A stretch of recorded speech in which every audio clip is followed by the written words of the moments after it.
வணக்கம். நவம்பர் 13ஆம் தேதி இன்னைக்கான 2வது பதிவு. பங்குச்சந்தையில் நடந்த சில விஷயங்களை விரைவாக பார்க்கலாம். முக்கியமான தகவல், நான் செபி ரெஜிஸ்டர்ட் அட்வைசர் கிடையாது. நம்ம சேனல்ல இருந்து எப்போதுமே ஸ்டாக் ரெக்கமெண்டேஷன்ஸ் கிடையாது. யூடியூப் சேனல் மட்டும் இல்லைங்க, மற்ற சோஷியல் மீடியா பிளாட்ஃபார்மான இன்ஸ்டாகிராம், வாட்ஸ்அப், டெலிகிராம்ல இருந்து கூட நாம ஸ்டாக் ரெக்கமெண்டேஷன்ஸ் வழங்குவதில்லை. மேலும் பணத்தை வாங்கிட்டு எந்த சேவையும் வழங்குவது இல்லை. பல போலியான குரூப் இயங்கிட்டு இருக்கு. தயவு செய்து ஜாகிரதையாக இருங்க. இந்த வீடியோவில் காட்டக்கூடிய அனைத்து கம்பெனிகளும் வெறும் இன்ஃபர்மேஷனல் பர்பஸ்க்காக மட்டுமே முதலீடு செய்யுங்கன்னு சொல்கிற வீடியோ கிடையாது. எந்த ஒரு முதலீட்லையும் ரிஸ்க் இருக்கும். ரிஸ்க் புரியாமல் இன்வெஸ்ட் செய்யாதீங்க.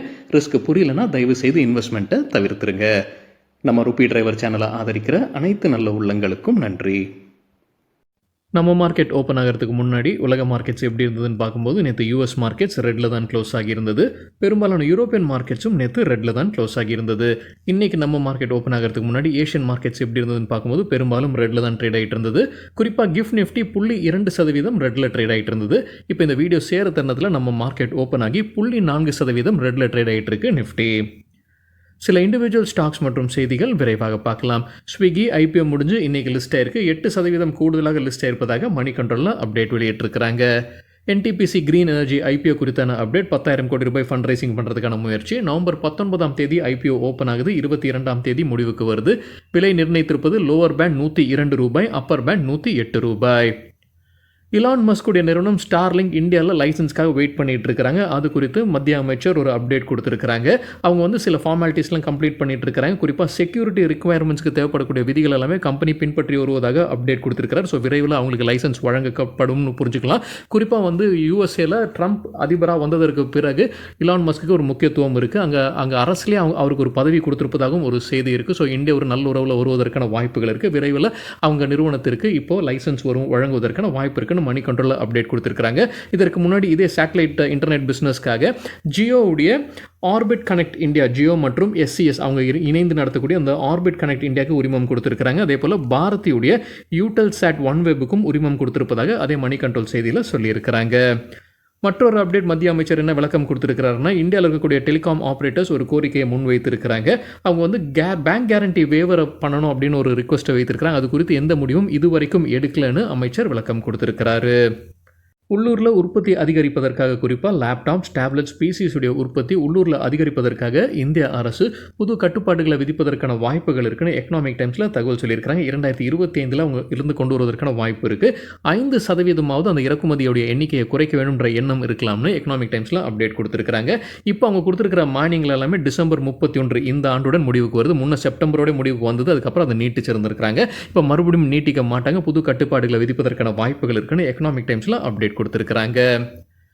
பிஎன்பி ஹவுசிங் ஃபைனான்ஸ் குறித்து சிஎன்பிசி டிவி 18 கிடைத்த ஒரு தகவல், ஒரு பெரிய டீல் நடப்பதற்கான வாய்ப்பு இருக்குன்னு சொல்லியிருக்கிறாங்க. குவாலிட்டி இன்வெஸ்ட்மெண்ட் ஹோல்டிங்ஸ் 9.4% ஸ்டேக்கை பிஎன்பி ஹவுசிங் ஃபைனான்ஸில் விற்பனை செய்வதற்கான வாய்ப்புகள் இருக்குன்னு சிஎன்பிசி டிவி 18 அப்டேட் கொடுத்துருந்துருக்காங்க. மணி கண்ட்ரோல் மற்றொரு அப்டேட் கொடுத்துருக்காங்க. ஆமாம், பிஎன்பி ஹவுசிங் ஃபைனான்ஸில் ஒரு பெரிய டீல் இன்னைக்கு நடந்திருக்கு. ஸ்டாக் பிரைஸும் கீழே போயிருக்கு, 7% விழுந்திருக்கு. 2300 கோடி ரூபாய் மதிப்பிற்கான பிளாக் டீல் நடந்திருப்பதாக மணி கண்ட்ரோலில் அப்டேட் கொடுத்துருக்காங்க. குவாலிட்டி இன்வெஸ்ட்மெண்ட் ஹோல்டிங் ஷேர்ஸை விற்பனை செய்திருக்கலாம்னு சொல்லியிருக்காங்க. இது வரைக்கும் இன்னும் உறுதி செய்யல. சாயங்காலமாக ஸ்டாக் எக்ஸ்சேஞ்சில் இருந்து யார் வாங்கியிருக்கிறாங்க, யார் விற்பனை செய்திருக்கிறாங்கன்ற தகவல் கிடைக்கும். அப்படி குவாலிட்டி இன்வெஸ்ட்மெண்ட் தான் விற்பனை செய்திருந்தாங்கன்னா ஒரு 60 நாட்களுக்கான லாக்இன் பீரியட் வருது இப்போ அவங்களுக்கு. மேலும் அவங்களுடைய ஷேர்ஸை விற்பனை செய்வதற்கு 60 நாட்கள் கழித்து அவங்களால பண்ண முடியும். தகவல் கிடைத்தது மணி கண்ட்ரோல்ல இருந்து. ஸ்டெர்லைட் டெக்னாலஜிஸ் தரப்பில் ஒரு அப்டேட் இருக்குது. பாரத் நெட் ப்ராஜெக்ட் ஜம்மு காஷ்மீரில் அவங்களுக்கு ஒரு ப்ராஜெக்ட் கிடச்சிருக்குன்னு சொல்லியிருக்கிறாங்க. இது திலீப் பில்கான் லிமிடெடோட கூட்டணியில் தான் அவங்களுக்கு கிடச்சிருக்கு. அதோடைய மதிப்பு 2600 கோடி ரூபாய். EIH லிமிடெட் குவார்டர்லி ரிசல்ட்டை அறிவிச்சிருக்கிறாங்க. வருவாய் 558 கோடி ரூபாய், இயர் ஆன் இயர் 14% அதிகரிச்சிருக்கு. ப்ராஃபிட் ஆஃப்டர் டாக்ஸ் 114 கோடி ரூபாய், இயர் ஆன் இயர் 34% அதிகரிச்சிருக்கு.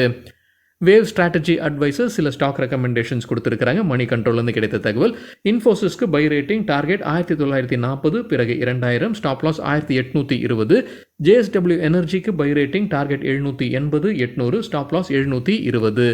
சாஸ்கன் டெக்னாலஜிஸ்க்கு buy rating target 2000, 2060, stop loss 1850 ரூபாய்.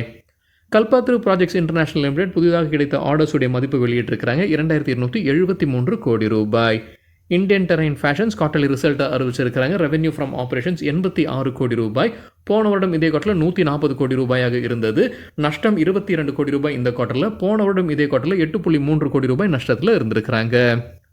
செலோ வேர்ல்டு குவார்ட்டர்லி ரிசல்ட் அறிவிச்சிருக்காங்க. ரெவென்யூ ஃப்ரம் ஆப்ரேஷன்ஸ் 490 கோடி ரூபாய் இயர் ஆன் இயர் ஃப்ளாட்டாக இருந்திருக்கு. ப்ராஃபிட் ஆஃப்டர் டேக்ஸ் 82 கோடி ரூபாய் இயர் ஆன் இயர் 2% அதிகரிச்சிருக்கு. எல்டிஐ மைண்ட்ரி தற்போது அப்டேட் இருக்குது. ஹூஸ்டன் டெக்ஸஸில் அவங்க விரிவாக்கம் செய்கிறாங்க. 6500 ஸ்கொயர் ஃபீட் கொண்ட ஆஃபீஸை திறந்திருக்கிறாங்க. பென்னார் இண்டஸ்ட்ரீஸ் குவார்ட்டர்லி ரிசல்ட் அறிவிச்சிருக்காங்க. கன்சாலிடேட்டட் டோட்டல் இன்கம் 754 கோடி ரூபாய். போன வருடம் இதே குவார்ட்டரில் 820 கோடி ரூபாயாக இருந்தது. ப்ராஃபிட் ஆஃப்டர் டேக்ஸ் 27 கோடி ரூபாய். போன வருடம் இதே குவார்ட்டரில் 22 கோடி ரூபாயாக இருந்தது. சாம்கோ செக்யூரிட்டிஸ் சில ஸ்டாக் ரெக்கமெண்டேஷன்ஸ் கொடுத்துருக்காங்க. மணி கண்ட்ரோல்லேருந்து கிடைத்த தகவல். யூனோ மிண்டாக்கு buy rating target 1055, stop loss 915. Indian ஹோட்டல்ஸ்க்கு buy rating target 785, stop loss 678. Ramco சிமெண்ட்ஸ்க்கு buy rating target 975, stop loss 850 ரூபாய். வீடால் கார்பரேஷன் டிவிடெண்ட் அறிவிச்சிருக்கிறாங்க. 20 ரூபாய் டிவிடெண்ட். அதற்கான record date November 22. Natural capsules quarterly result அறிவிச்சிருக்கிறாங்க. வருவாய் 41 கோடி ரூபாய். Year on year 10%, quarter on quarter 5% அதிகரிச்சிருக்கு. நஷ்டத்தில் இருக்கிறாங்க. 0.6 கோடி ரூபாய் நஷ்டம். போன வருடம் இதே குவார்டர் ஒப்பிட்டு பார்க்கும்போது 139% விழுந்திருக்குன்னு சொல்லியிருக்கிறாங்க நேச்சுரல் கேப்சூல்ஸ். ஷேர்கான் சில கம்பெனிகளுக்கு அவங்க ரேட்டிங் மற்றும் டார்கெட்டை கொடுத்துருக்காங்க. எல்லாமே ரிசல்ட்டுக்கு பிறகுன்னு நினைக்கிறேங்க. டாடா மோட்டர்ஸ்க்கு பை ரேட்டிங் எதிர்பார்க்குற டார்கெட் 1099 ரூபாய். ஸ்டேட் பேங்க் ஆஃப் இந்தியாவுக்கு ஷேர்கான் பை ரேட்டிங் கொடுத்துருக்காங்க. டார்கெட் 975. லூப்பினுக்கு பை ரேட்டிங் டார்கெட் 2400. விஏடெக் வெபாக்கு பை ரேட்டிங் டார்கெட் 2100. ஏஷியன் பெயிண்ட்ஸ்க்கு ஹோல்டு ரேட்டிங் கொடுத்துருக்கிற டார்கெட் 2779. ஜைடஸ் வெல்னஸ்க்கு பை ரேட்டிங் டார்கெட் 2465. டிவிஸ் லேபரேட்டரிஸ்க்கு பை ரேட்டிங் டார்கெட் 6812. எக்ஸைட் இண்டஸ்ட்ரீஸ்க்கு பை ரேட்டிங் கொடுத்துருக்காங்க. ஷேர்கான் எதிர்பார்க்குற டார்கெட் 534. பிஎஸ்சிக்கு ஜெஃப்ரிஸ் அண்டர் பெர்ஃபார்ம் ரேட்டிங் கொடுத்துருக்காங்க. ரிசல்ட்டுக்கு பிறகுன்னு நினைக்கிறாங்க. எதிர்பார்க்குற டார்கெட் 3500 ரூபாய். மேத்தா equity ஸ்டாக் ரெக்கமெண்டேஷன்ஸ் கொடுத்துருக்காங்க. மணி கண்ட்ரோல்லேருந்து கிடைத்த தகவல். ஆர்த்தி இண்டஸ்ட்ரீஸ்க்கு buy rating target 475, stop loss 425. Waaree எனர்ஜிஸ்க்கு buy rating target 3600, stop loss 2700. Jubilant food ஒர்க்ஸ்க்கு buy rating target 700, stop loss 610. L and T technology சர்வீசஸ்க்கு buy rating target 5600, stop loss 5100 ரூபாய். டாடா கெமிக்கல்ஸ் குறித்து மணி கண்ட்ரோல்லேருந்து கிடைத்த ஒரு தகவல். அவங்களுடைய சப்சிடரி நிறுவனம் டாடா கெமிக்கல்ஸ் யூரோப் அவங்க முதலீடு செய்கிறாங்க 655 கோடி ரூபாய். இதற்காக இந்த முதலீடு சோடியம் பைகார்பனேட் ஆலையை அமைக்கிறாங்க. ஃபார்மாசியூட்டிக்கல் இண்டஸ்ட்ரிக்கு தேவைப்படக்கூடிய சோடியம் பைகார்பனேட் ஆலையை யுனைடெட் கிங்டமில் அமைக்கிறாங்க. அதற்காக 655 கோடி ரூபாய் முதலீடு செய்கிறாங்க. என்ன திறனில் இந்த ஆலையை அமைக்கிறாங்க? ஆண்டு ஒன்றிற்கு 1,80,000 டன்ஸ் உற்பத்தி செய்யக்கூடிய திறனில் அமைக்க இருப்பதாக மணி கண்ட்ரோலில் அப்டேட் கொடுத்துருக்காங்க. அசோகா பில்கான் குவார்ட்டர்லி ரிசல்ட் அறிவிச்சிருக்கிறாங்க. நெட் ப்ராஃபிட் 462 கோடி ரூபாய், 4 மடங்கு அதிகரிச்சிருக்கு இயர் ஆன் இயர் கம்பேர் பண்ணும்போது.